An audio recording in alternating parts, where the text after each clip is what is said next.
जयराम महतो से हम क्या सवाल करेंगे? वो खुद एकलौते विधायक हैं। वो एकलौते विधायक रहकर स्थानीय नीति या फिर रोजगार नीति के बारे अगर आवाज़ खड़ा भी करते तो अकेले क्या कर पाएंगे, कितना कर पाएंगे? कि जयराम महतो के साथ जब हम जुड़े थे तो उस समय नियोजन नीति, स्थानीय नीति की बात होती थी, इसलिए जुड़े थे। जहाँ पे ये मैटर ठंडा हो गया, आज हम अपना दिशा अलग कर चुके हैं। सदन अगर बढ़िया से चलना है तो युवा को साथ लेकर चलना पड़ेगा, छात्रों को साथ लेकर चलना पड़ेगा। अगर नहीं आप लेकर साथ चलते हैं तो आपको सरकार चलाना भी मुश्किल। आप जयराम महतो का जैसे बात कर रहे हैं कि स्थानीय नीति को लेकर, अभी वो खुद विपक्ष में है। मेरा कोई भी सवाल उन पर, कोई भी सवाल खड़ा करना सही नहीं माना जाएगा, क्योंकि वो अभी खुद विपक्ष में है। वो पक्ष में रहते तो हम सवाल कर सकते। अभी हमारे साथ उत्कर्ष महतो हैं, जो आजसू के युवा नेता हैं, छात्र के हित के लिए हमेशा खड़े रहने वाले युवा साथी हैं। समझने का कोशिश करेंगे, क्योंकि झारखंड की जनभावना और झारखंड के छात्र अब कह रहे हैं कि झारखंड में शायद अलग नियोजन नीति बन गया है, क्योंकि आज कुछ ऐसे भी मंत्री हैं जो बुला बुला के जो है नौकरी दिया जा रहा है। इन विषय को हम समझने का कोशिश करेंगे। युवा के बारे में सोचते हैं तो युवाओं के लिए क्या कुछ सोच रहे हैं। उत्कर्ष जी हैं। उत्कर्ष दा, सबसे पहले जोहार। सभी दर्शक और आपके चैनल के माध्यम से जितने भी लोग मुझे देख रहे हैं सभी को बहुत बहुत धन्यवाद। और चौथे स्तंभ को हमेशा मेरे तरफ से बहुत बहुत धन्यवाद, जो कि अपने बातों को बखूबी बहुत बढ़िया से रखने का काम करते हैं। अच्छा, एक चीज़ बताइए, आप लोग हमेशा छात्र के लिए संघर्ष करते हैं, लेकिन अभी तो स्वास्थ्य मंत्री इरफान अंसारी जी जो है जॉब ऑफर कर रहे हैं बिहार के आदमियों को, तो आप लोग को संघर्ष करने का क्या मतलब है? ऐसे ही ऑफर मिल जाएगा? वो मंत्री है ना, मंत्री लोग थोड़ा ऊंचा बैठते हैं तो वो लोग का सोच थोड़ा ऊंचा रहता है। हो सकता है वो नियोजन नीति खुद ही तय कर लेते हैं, वो नीति नियम अपने घर में बनाते हैं, उसी हिसाब से वो अपना जो भी नौकरी हो, रोजगार हो, उसके लिए वो अपना बयान देते रहते हैं। तो उनको लाइटली ही लिया जाए, उतना ज़्यादा इस चीज़ को बढ़ाने का कोई आवश्यकता नहीं है, क्योंकि आंदोलन करके जो नेता बनते या मंत्री बनते तो उनके बारे कुछ कहा जा सकता है। फुरकान साहब के बारे आप पूछिएगा तो हम कह सकते हैं, उनके पिताजी के बारे हम कह सकते हैं। अब जो पिताजी के दिए हुए में बनकर आए हैं, अब हम उनसे क्या उम्मीद करेंगे? तो नहीं लगता है कि आप लोग बेफालतू का जो है छात्रवृत्ति को लेकर सड़क पे दौड़ रहे हैं? ऐसे ऐसे अगर 2-4 आप लोग भी काम हो जाएगा तो आप लोग अभी ऐसे ही छात्रवृत्ति मिल जाएगा। देखिए, जहाँ तक छात्रवृत्ति का बात है, हम पिछले ही बार आप लोगों को सब क्लियर बात रख चुके थे। इन लोगों का कहना था सेंट्रल रोका हुआ है और राज्य का इसमें कोई हाथ नहीं है, वो हम पहले ही क्लियर रख चुके थे। और अभी हाल में ही पीयूष चौधरी जी हमारे युवा समाज सेवी हैं, जो कि रामगढ़ में उनके नेतृत्व में छात्रवृत्ति आंदोलन को हम लोग शिक्षा के लिए भिक्षा आंदोलन, जो कि हम लोगों का भी ये चीज़ें हैं, जैसे कि अभी देखा जा रहा है कि स्वास्थ्य मंत्री ही नौकरी ऑफर देने का काम कर रहे हैं। और स्वास्थ्य की स्थिति को आप कैसा देख रहे हैं झारखंड में? आप समझ पा रहे हैं कि स्वास्थ्य का स्थिति ठीक ठाक है? सारा स्थिति जितना भी यहाँ पे, चाहे रोजगार हो, चाहे स्वास्थ्य हो, चाहे शिक्षा हो, एकदम सिस्टम ही चरमरा चुका है। इन सरकार से जिस उम्मीद में लोगों ने इन्हें सराखों पर बिठाया, ये पहले ही साल में, जो कि इतना विरोध कभी देखा नहीं गया है। पहला साल में, अभी तो 4 साल बाकी है, पहला साल बीतते ही इतना विरोध देखने को मिल रहा है। तो अब आने वाले 4 साल में क्या होगा, ये आप अंदाज़ा खुद ही लगा सकते हैं।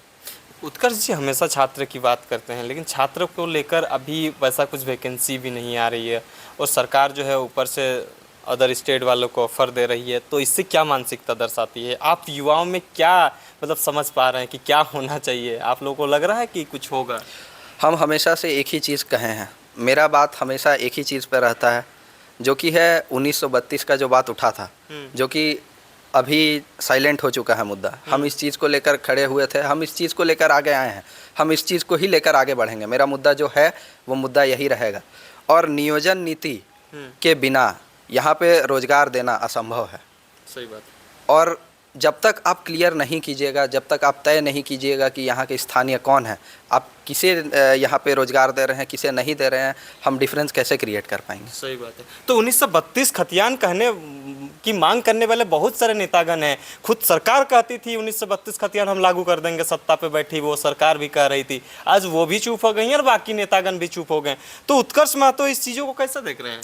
कैसे? मेरा देखने का नज़रिया सबसे अलग है। मेरा पार्टी जो भी रहे, मेरा पार्टी आज मुझे बैकअप करे, चाहे मुझे बैकअप नहीं करे, लेकिन मेरा मुद्दा हमेशा जिस चीज़ को लेकर रहा है, मेरा सोच ये था कि जयराम महतो के साथ जब हम जुड़े थे तो उस समय नियोजन नीति, स्थानीय नीति की बात होती थी, इसलिए जुड़े थे। जहाँ पे ये मैटर ठंडा हो गया, आज हम अपना दिशा अलग कर चुके हैं। तो मेरा मुद्दा जो रहा है, मेरा मुद्दा हमेशा वही रहेगा चाहे हम सत्ता में रहे चाहे ना रहे। तो लगता है कि जयराम जी जिस तरह से जो है 1932 खतियान नियोजन नीति का बात करते थे, रोजगार हक अधिकार की बात करते थे, वो तो सदन के अंदर भी ये चीज़ें रखा करते हैं, लेकिन एक अकेला विधायक है वो सारा चीज़ों को नहीं कर सकते, ये उनके समर्थक कह रहे हैं। तो आपको लगता है कि एक अकेले विधायक इस तरह के जो पीड़ा उन्होंने उठाया था, जो लोगों को जो चीज़ें कहा था वो पूरा हो पाएगा? और आप जो चीज़ों को कह रहे थे कि हम उसके उस भाव से जो है उसके साथ जुड़े थे, तब कौन आपके साथ है? किसके साथ आप जाएंगे? जनता के साथ या नेताओं के साथ? नेताओं के साथ हम कभी नहीं हैं। जनता ही नेता चुनती है, जनता ही नेता बनाती है। हम कोई नहीं होते हैं नेता बनने वाले। अगर जनता ही मुझे नकार देगी तो हम कभी नेता नहीं बन सकते हैं, पहला चीज़। और दूसरा बात, आप जयराम महतो का जैसे बात कर रहे हैं कि स्थानीय नीति को लेकर, अभी वो खुद विपक्ष में है। मेरा कोई भी सवाल खड़ा करना सही नहीं माना जाएगा, क्योंकि वो अभी खुद विपक्ष में है।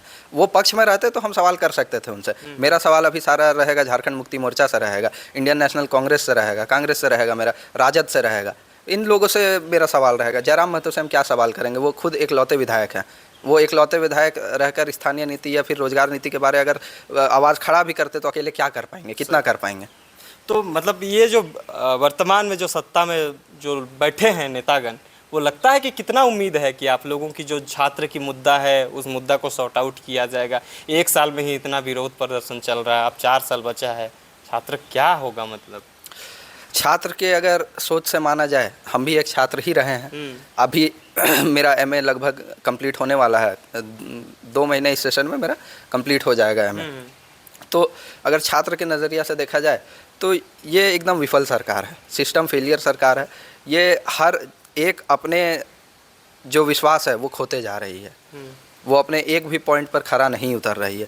आप कोई भी विभाग की बात कर ले, आप मुख्यमंत्री जो भी होल्ड किए हैं वो विभाग का बात कर ले, या फिर कांग्रेस जो भी होल्ड किए हैं उन विभागों का बात कर ले, या फिर राजद जो होल्ड किए हैं उन विभागों का बात कर ले, ये सारी जितने विभाग हैं सब में पूरा सिस्टम फेलियर है। लगता है कि अभी जो छात्र की मुद्दों को लेकर आप लोग जगह जगह पे आंदोलन कर रहे हैं, अब जेल केम जयराम महतो के पार्टी के द्वारा भी इस तरह से किया जा रहा है, लेकिन अभी भी छात्रवृत्ति नहीं मिला है। उसी कड़ी में 26 तारीख को एक ट्विटर कैंपेन रखा गया है, इसको लेकर उत्कर्ष महतो क्या समझते हैं? पार्टी और माटी को छोड़कर छात्र के मुद्दों को लेकर ट्विटर कैंपेन में क्या कहना चाहेंगे? सोशल मीडिया अच्छा है, सोशल मीडिया पे एकदम रहना चाहिए, हमेशा एक्टिव रहना चाहिए, क्योंकि लोग उस पर आज बहुत ज़्यादा ही एक्टिव हैं, तो दर्शक देखते हैं। लेकिन हम लोगों को सड़क पर रहना है, आंदोलन सड़क पे होता है, ना कि सोशल मीडिया पे। हम लोग एक्स हो, चाहे आप फेसबुक हो, चाहे सोशल मीडिया पे हम लोग कितना भी विरोध कर ले, वो बस लोग देखेंगे। हम लोगों को अगर बात पहुंचाना है तो हम लोगों को सड़क पर आना होगा। विश्व पटल पर दिखाना चाह रहे हैं? विश्व पटल पर दिखेगा, अच्छी बात है। हम कभी नकारे नहीं है कि सोशल मीडिया इफेक्ट नहीं करता है, सोशल मीडिया भी इफेक्ट करता है, लेकिन हम लोगों का मुद्दा जो है वो राज्य सरकार से है, ना कि केंद्र सरकार से। राज्य सरकार ही रोकी हुई है, उस चीज़ को लेकर हम लोगों का विरोध प्रदर्शन है, तो हम लोग सड़क पर दिखना चाहिए, ना कि सोशल मीडिया पे ज़्यादा। उत्कर्ष जी, आप गिरिडीह में भी काफ़ी जो है लोगों के साथ खड़े होते हुए नज़र आते हैं, क्या विचार है आगे का?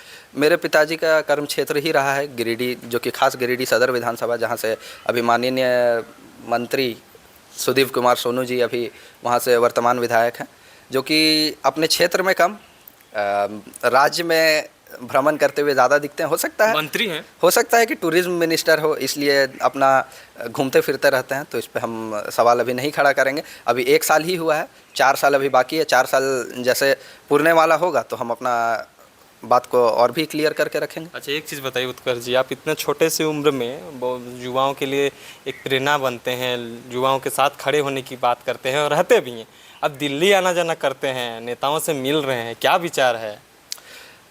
हम बचपन से ही पिताजी के साथ रहे हैं, बहुत कम उम्र से हम अपने पिताजी के साथ रहे हैं, और मेरा बात करने का तरीका, मेरे बात करने का लहजा, मेरा मैच्योरिटी लेवल, वो आप लोग ही मतलब ज़्यादा अंदाज़ा लगा पाएंगे। हम खुद से कहेंगे तो सही नहीं रहेगा, क्योंकि हम बड़े लोगों के साथ ही ज़्यादा उठना बैठना किए हैं। उम्र का बात कर रहे हैं, ना कि हम नेता का बात कर रहे हैं या कोई पैसे से अमीर का बात कर रहे हैं, हम अभी उम्र का बात कर रहे हैं। तो हम हमेशा से बड़े लोगों के साथ उठना बैठना मेरा रहा है, तो मेरा उन लोगों के साथ ही उठना बैठना ज़्यादा भाता है। और अगर अपने उम्र के लोगों के साथ बैठते हैं तो बात करने का लेवल कुछ और रहता है, तो इसलिए मेरा मनसा ही उन लोगों के साथ मिलता है, इसलिए बड़े उम्र के लोगों के साथ ज़्यादा मेरा मन में। बड़े नेताओं से कहे नेताओं से आप नहीं कह सकते, बड़े उम्र में। अच्छा, बड़े उम्र में जी। चलिए, बहुत बहुत धन्यवाद उत्कर्ष जी। तो तमाम चीज़ों की जानकारी के लिए बने रहे। हम उत्कर्ष जी से हर एक सवाल को टच करने का कोशिश की कि आखिरकार उत्कर्ष जी क्या चाह रहे हैं और छात्र के आगे को लेकर क्या। अच्छा, एक चीज़ बताइए, अंतिम सवाल रहेगा, आगे क्या प्लानिंग है छात्रों को लेकर? अगर छात्रवृत्ति नहीं मिलती है, नियोजन से छात्र को नहीं जोड़ा जाता है, तो आगे का क्या स्टैंड रहेगा? जितने भी छात्र हैं, मेरे मुताबिक अगर मेरा रिसर्च के अनुसार देखा जाए तो 6,63,499 छात्र जो जिन लोगों का स्कॉलरशिप पेंडिंग रहा है, टोटल सब मिला जाए तो अभी तक सब लोग उग्र नहीं हुए हैं आंदोलन को लेकर। हम लोग अभी सिर्फ चेताने का काम कर रहे हैं सरकार को, और सारे युवा, सारे छात्र जिस दिन सड़क पर उतरेंगे उस दिन सदन चलना मुश्किल हो जाएगा। ये सभी लोगों को पता है। युवा ही राज्य को आगे बढ़ाने का काम करते हैं और युवा सोच ही में सबसे बड़ा जोश होता है, आप सभी को पता है। तो सदन अगर बढ़िया से चलना है तो युवा को साथ लेकर चलना पड़ेगा, छात्रों को साथ लेकर चलना पड़ेगा। अगर नहीं आप लेकर साथ चलते हैं तो आपको सरकार चलाना भी मुश्किल होगा। चलिए, बहुत बहुत धन्यवाद। तमाम चीज़ों की जानकारी के लिए बने रहें, देखते रहिए जोहार। नमस्कार।